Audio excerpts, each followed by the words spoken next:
ఓం విఘ్నేశ్వరాయ నమ. శ్రీ గురుచరిత్ర 40వ అధ్యాయం. సిద్ధయోగి శ్రీ గురులీలలు ఇంకా ఇలా వివరించారు.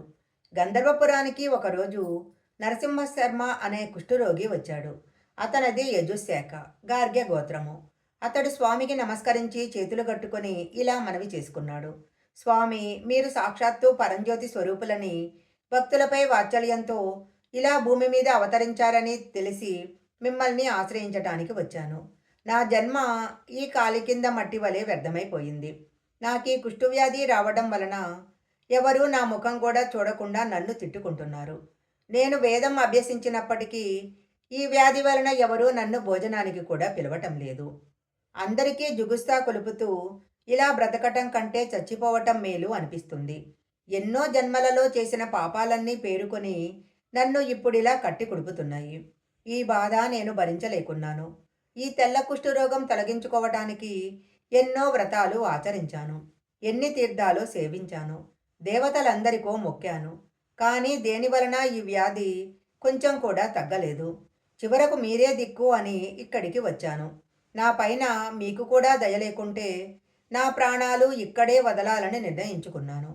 నన్ను ఎలాగైనా ఉద్ధరించండి స్వామి అని ఏడుస్తూ సాష్టాంగ నమస్కారం చేశాడు. శ్రీగురుడు అతనిని కరుణించి లెమ్మని చెప్పి, విప్రుడా, ఇదివరకు ఎన్నో పాపాలు చేశావు. అందువల్లనే నీకు ఈ కుష్ఠవ్యాధి వచ్చింది. అది తొలగిపోవటానికి నీకు ఒక ఉపాయం చెప్తాము. దానివలన నువ్వు శుద్ధుడవై దివ్యమైన శరీరాన్ని పొందుతావు అన్నారు. ఇంతలో ఒక వ్యక్తి కొన్ని ఎండుకట్టె పుల్లలు తీసుకుని అటుగా వెళ్తున్నాడు. అందులో ఒక మేడి చెట్టు కొమ్మలు కూడా ఉన్నాయి. ఆ చెట్టు ఆ ప్రాంతంలో 4 సంవత్సరాల కిందట ఎండి మోడైపోయింది. ఆ యతీశ్వరుడు వాడిలోని ఒక మేడికర్రను చూపి నరహరితో, నాయనా, నీకీ మేడికట్టె ఇప్పిస్తాము. నువ్వు దానిని తీసుకొని పోయి మా మాట యందు దృఢ విశ్వాసం ఉంచి మేము చెప్పినట్లే చెయ్యి. దానిని సంగమంలోని సంగమేశ్వరాలయం వద్ద భీమానది ఒడ్డున భూమిలో నాటు. నిత్యము స్నానం చేసి ఈ రావి చెట్టుకు ప్రదక్షిణాలు చేసి 2 చేతులతో 2 కుండల నిండుగా నీరు తెచ్చి 3 పూటలా ఆ ఎండుకట్టెకు పోస్తూ ఉండు. అది ఎప్పుడు చిగురిస్తుందో అప్పుడే నీ పాపం పోయి నీ శరీరం స్వచ్ఛమవుతుంది. వెళ్ళు అని చెప్పారు. నరహరి ఆయన మాటపైన సంపూర్ణమైన విశ్వాసము ఉంచి ఆ కట్టెను భక్తితో నెత్తిపైన పోసుకొని పోయి ఆయన చెప్పినట్లే చేయసాగాడు. అతడు నిత్యము దీక్షగా దానికి నీరు పోయటం చూసిన వారంతా నవ్వి, ఓరి వెర్రి బ్రాహ్మణుడా, నీకేమైనా మతిపోయిందా? నువ్వెన్ని రోజులు ఇలా నీళ్లు పోస్తే మాత్రము ఎండుకట్టె మళ్ళీ చిగురిస్తుందా? నిజంగా నీ మీద శ్రీగురుడికి దయగలిగితే ఇదంతా ఎందుకు అనుకున్నది వెంటనే జరిగిపోదా? నీకు ఈ జన్మలో ఈ రోగం కుదిరే యోగ్యత లేదని సూచించటానికే శ్రీగురుడు నీకిలా చెప్పారు.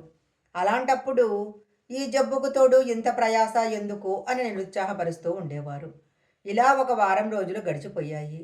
అతడు మాత్రము తన విశ్వాసం కొంచెం కూడా విడవక, ఈ భూమి మీద మహాత్ములు పలికిన మాటలు ఎంతో అమోఘమైనవి. వారు సత్య సంకల్పులు కదా.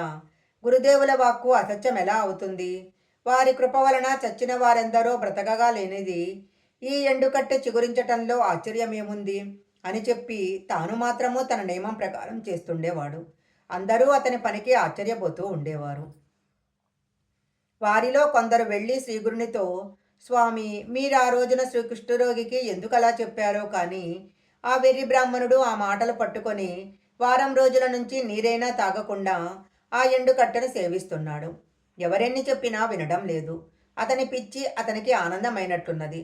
ఈ వృధా ప్రయాస ఎందుకు అని చెప్పిన వారందరితో, అతడు గురువు చెప్పినట్లు చేయటమే నా పని, అన్నమాట నిలబెట్టుకోవటం వారి పని అని చెప్పి ఉపవాసాలు చేస్తున్నాడు. అతనికి మీరైనా చెప్పండి, లేకపోతే అతడు అలాగే చేస్తుంటాడు అన్నారు. అప్పుడు శ్రీగురుడు, ఈ భూలోకములో గురువాక్యం ఒక్కటే తరింపజేయగలదు. దానిని విశ్వసించగల వారికి కోరినవన్నీ సిద్ధిస్తాయి. దానిని విశ్వసించలేకుంటే వ్యర్థమే. ఎవరి భావం ఎలా ఉంటే దానికి ఫలితం అలాగే దక్కుతుంది. దానిని తెలిపే ఒక వృత్తాంతం ఉంది.